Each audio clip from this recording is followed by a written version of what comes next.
Estamos comenzando esta charla con el especialista en neuropediatría, el doctor Raúl Calderón, que viene a comentar este tema, fracaso escolar. Doc, ¿cómo está? Buenas noches a todos los radioescuchas.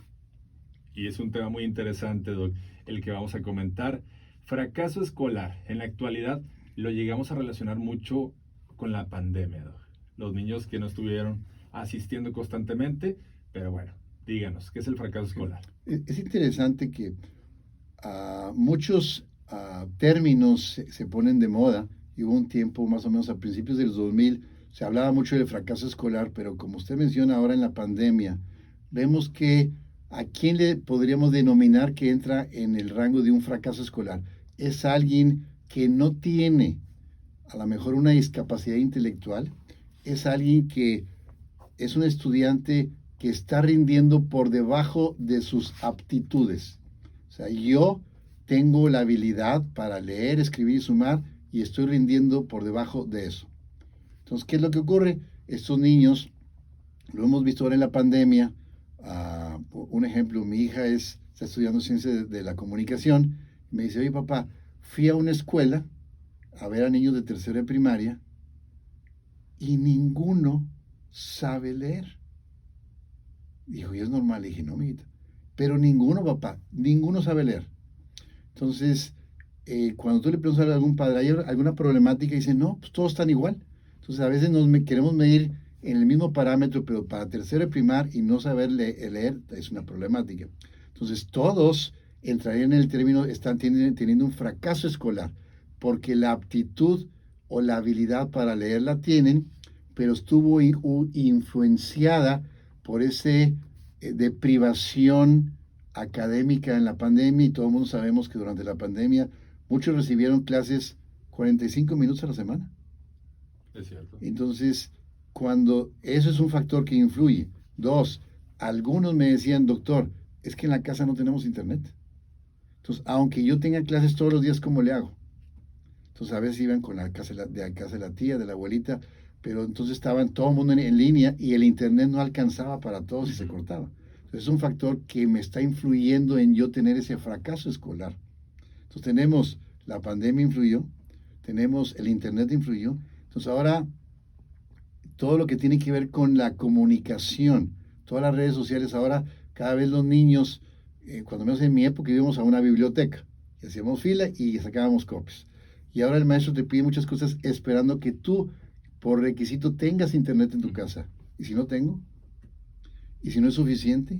¿Y está muy pesada la información? Entonces, eso me influye a que yo tenga esa parte de ese fracaso. Entonces, tenemos esa deprivación. Otro punto es, en la pandemia estábamos todo el mundo en la casa. Entonces, la mamá tenía que estar con todo el mundo, o el hijo mayor tenía que estar cuidando a los menores. Entonces, el hijo mayor no podía estudiar, no podía dedicarle el tiempo, había más ruido. Entonces, eso influyó a que yo empezara a fracasar. Entonces, viene, un ejemplo, viene un muchacho y con la mamá me dice, doctor, quiero que mi hijo a qué preparatoria va a entrar. Entonces, si tú ves, o sea, hay evaluaciones para ver el coeficiente intelectual y ves que tiene un coeficiente intelectual en 100 puntos, el promedio. Tiene habilidades de lectura, escritura y matemáticas. Entonces, no tiene un trastorno específico en el aprendizaje. Entonces, él, en teoría, tiene las habilidades, pero no se está desempeñando en forma adecuada, en algún área más que en otra. Entonces, él ya entraría en ese fracaso escolar. Entonces, ¿qué tenemos que hacer? Es decir, bueno, algo está ocurriendo por lo cual no te estás desempeñando bien. Y en primaria sabemos que tenemos ayuda de los profesores, en secundaria no lo tienes. Entonces, cuando investigas te das cuenta que en la casa él tiene dificultades, no tiene computadora. La tarea la hace, fíjese, en celular. Mucha gente su tarea es en celular. Entonces estás batallando con el celular. Entonces dice, tengo que esperar que venga mi mamá del trabajo para que me preste el celular, yo ponerme a estudiar y de ahí hacer mi tarea. Y la estoy haciendo en Word, en mi celular. Después la voy a enviar. Se cortó. No la envié. Entonces muchos tenemos tareas hechas, mas no las suben a la plataforma. Entonces, eso me influye a mí. Entonces, ¿qué ocurre? Hemos visto que en países subdesarrollados, que a lo mejor entramos México ahí, no todo mundo tiene internet en su casa, de alta velocidad. No todo mundo tiene papás que estén para ayudarlos en la casa. No todo mundo tiene una maestra que dicen las mamás, bueno, yo le contraté a una maestra para que me apoye. No todo el mundo lo tiene. Entonces de repente le dices, bueno, ¿y por qué te está durmiendo a las 2 de la mañana, doctor? Es que más temprano no puedo entrar a internet porque está muy pesado.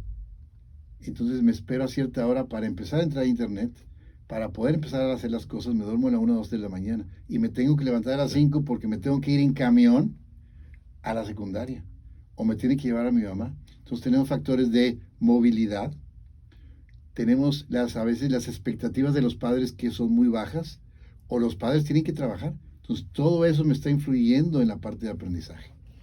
Y como escucho, Doc, usted como un experto individualiza cada caso, pero tenemos cierta tendencia a buscar culpables. Y en estos casos, pues bueno, pensaríamos en los padres, en el alumno o en los maestros.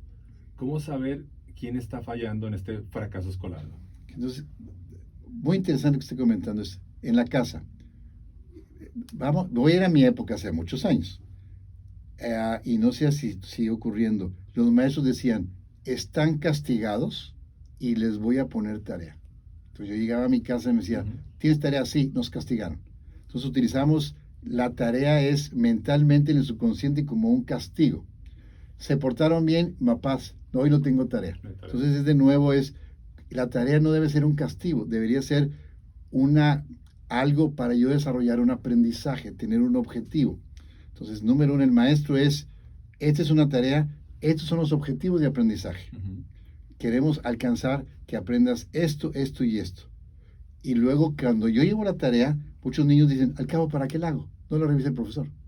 Nunca nos la entrega. Que hay una retroalimentación. Te equivocaste aquí, por favor, corrígelo. 2, tareas en la casa. Para los papás, el tener tarea es un castigo, porque me tengo que sentar con él. Tengo que sentarme despacito, tengo que corregirlo, que lo escriba bien, que lo haga en forma adecuada, y yo tengo que hacer de comer, tengo que limpiar la casa, porque mucha gente trabaja, y ahora en la actualidad las parejas trabajan. Entonces, para mí, tener tarea es un castigo. Entonces, hazla como sea, y luego de repente ya es muy tarde, vete a dormir, porque ya es muy tarde, y yo le hago la tarea. El objetivo no es hacerla, es que el alumno desarrolle un aprendizaje. 2, el alumno desmotivado. ¿Y qué ocurre?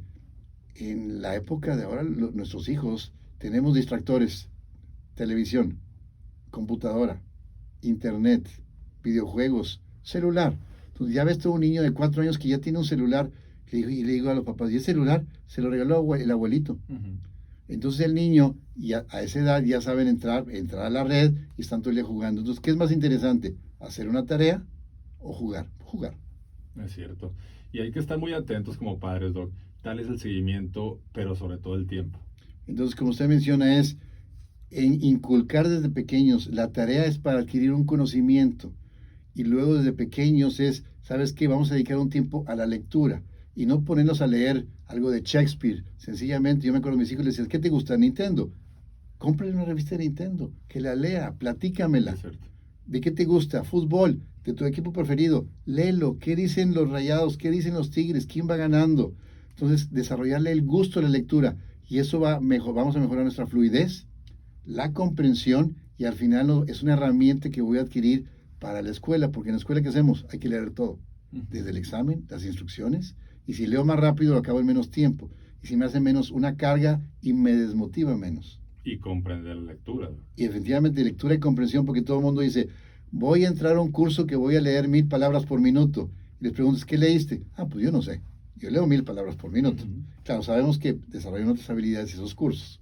Así es. Y bueno, le agradezco bastante, Doc. Si la gente está escuchando este tema, también es importante acudir con los expertos para que identifique de forma oportuna, temprana, este tipo de fracasos escolares, Doc. Definitivamente. Entonces, hay un equipo multidisciplinario, nos apoyamos de psicólogos, neuropsicólogos, los maestros son la clave para esto, que nos ayuden y claro, como le decimos, el tiempo que le quede libre, si es posible a los papás, les dediquen un poquito de tiempo, no tiene que ser cantidad, sino de calidad. Y no es canción, ¿verdad?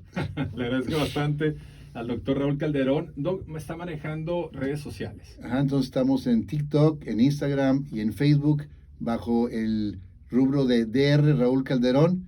Cualquier pregunta, estamos a sus órdenes. Le recordamos a la gente de Monterrey, McAllen, el doctor atiende en Monterrey, Nuevo León, y también maneja un número de contacto. En WhatsApp al 81 12 7706 93. Repetimos el número de contacto, 81 12 770693. Repito el número, 81 12 770693. Doc, le agradezco bastante. Buenas noches a todos.